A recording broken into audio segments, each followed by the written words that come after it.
പാലക്കാട് വല്ലപ്പുഴയിൽ അഖിലേന്ത്യാ sevens football മത്സരത്തിൻ്റെ final നടക്കുന്നതിനിടെ gallery തകർന്നു വീണു. രാത്രി 10:30-യോടെയാണ് അപകടം നടന്നത്. കാണികൾ ഇരുന്ന ഗ്യാലറി തകർന്നു വീഴുകയായിരുന്നു. അപകടത്തിൽ 70ഓളം പേർക്ക് പരിക്കേറ്റു. ഇതിൽ 2 പേരുടെ നില ഗുരുതരമാണ്. പരിധിയിൽ കൂടുതൽ ആളുകൾ എത്തിയതാണ് അപകടത്തിലേക്ക് നയിച്ചതെന്നാണ് സൂചന.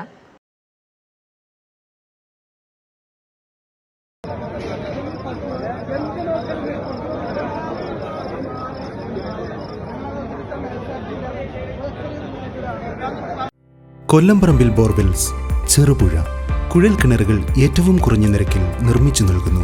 Master drilling, tractor drilling, ഇൻവെൽ drilling.